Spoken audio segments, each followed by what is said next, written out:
Yo el otro día un personaje o una persona con fuerza en este gobierno que me contaba el cuento de la nueva reforma agraria en no sé cuántos parámetros. Yo le dije, ¿usted sabe quién hizo la anterior reforma agraria del Ecuador? Entonces me dijo, sí, el Partido Comunista Ecuatoriano. En esa época estaba el ilustre Pedro Antonio Saad, presidiendo el Partido Comunista del Ecuador, un hombre brillante. Y le dije, no. De acuerdo al propio Pedro Saad, que yo le hice una entrevista, la reforma agraria en el Ecuador, señoras y señores, la reforma agraria en el Ecuador, Javier Durán Dyer la dictó prácticamente el punto cuarto americano. Y era para que América Latina no produzca, no compita con Estados Unidos en arroz, en trigo, en ganado, en la Argentina, por toda América Latina. Y decía Pedro Saad, esto me ha venido a mí bien, porque sin hacer ningún esfuerzo me han dado el mérito de que estamos en la gran reforma agraria. Yo creo que eso es un crimen, decía Saad, el más grande comunista que ha tenido el país, porque no va a producir el Ecuador. Y efectivamente pues vino una crisis.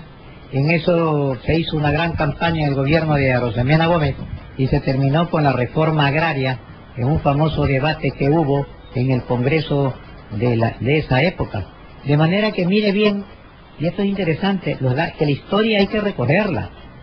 La reforma agraria, el punto cuarto para que América Latina no produzca granos. En esa época era muy importante los granos y los alimentos como una herramienta estratégica de Estados Unidos, que le vendía el trigo a Rusia, a la Europa comunista y demás. Cómo se van cambiando las cosas. Ojalá que tengan ustedes un gran éxito, porque un país sin empresarios no es país. Así es, pero es tan cierto lo que usted dice, que ahora en las negociaciones que quiere hacer el gobierno, como la Unión Europea, que sé que el 14 y el 15 van a estar por Quito, ellos tienen mucho temor, nosotros, el gobierno, en temas relacionados con la agricultura, porque nosotros estamos en pañales en realidad en productividad en esas áreas, y también en propiedad intelectual y en compras públicas. Esos son los que nos está de alguna manera afectando para que no se logren los acuerdos comerciales con los países de la Unión Europea e igual con Estados Unidos. Espero pues que de alguna manera puedan y tengan sabiduría para llegar a acuerdos, porque no nos podemos retrasar más en relación a los otros países, que estamos cada día perdiendo competitividad. Frente a Estados Unidos, frente a Europa. Ahí nos contaba en estos días un quiteño que vende flores, produce flores. Me dice, tenemos que venderle para no quebrar a Colombia. Colombia nos pone el precio. Antes vendíamos directamente a Estados Unidos, a Europa. Colombia nos pone el precio. Un precio exiguo para que no quebremos del todo. Y Colombia exporta las flores ecuatorianas a Estados Unidos como flores colombianas. De manera que el negocio es redondo para Colombia, no hay riesgo, no hay la helada, no hay el problema de la producción, de los sindicatos y demás. Compra a nivel de aeropuerto los cartones de flores y en la guía aparece Bogotá aquí, Bogotá, Estados Unidos, no sé dónde. Pero es que también los colombianos tienen una ventaja en cuanto al Ecuador. Los colombianos tienen el costo de transporte de las flores es la mitad que lo que le toca a Ecuador el transporte de las flores. Entonces ahí estamos en una desventaja competitiva. Está el gobierno, escuché que quiere tener unas nuevas líneas aéreas que vayan desde Quito hacia Rusia, Moscú directamente, para de alguna manera facilitar el costo del transporte. Pero miren las audacias que tenemos, ¿no? Una línea aérea directa Quito-Moscú. Y no hacemos las cosas que hay que hacer, que son más sencillas y más eficaces. Bien, no sé hacia dónde vamos, pero además Colombia tiene algo. Lleva 56 años en democracia.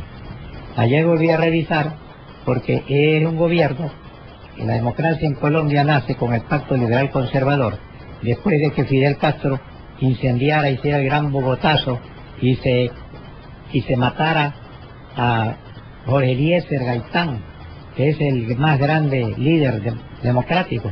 De entonces acá, fíjense, hicieron el pacto relevante de y de relevo liberal conservador, y acaba Uribe terminar el periodo con 74% de aprobación, persiguiendo, como él es un fanático, persiguiendo a muerte a los de la FARC. Y el pueblo colombiano está con él y está con este otro Santos, que es otro...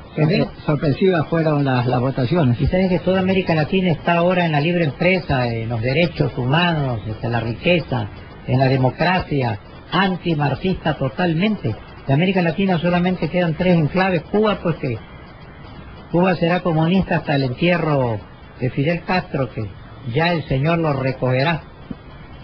Luego queda Venezuela y alguien más que quizá la imaginación de ustedes puede imaginar, puede determinar.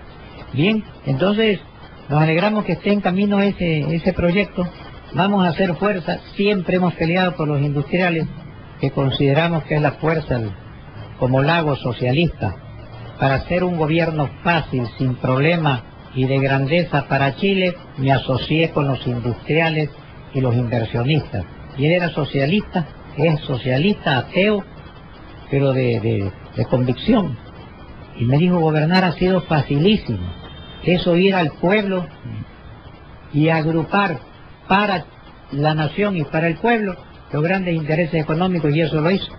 Bien, ingeniero Javier Durán Dyer, presidente de la Cámara de Industria, le agradecemos su presencia aquí. Mucho gusto. Y seguiremos en estos diálogos para ver hasta dónde va ese proyecto. Vamos a un corte comercial y volvemos con más entrevistas.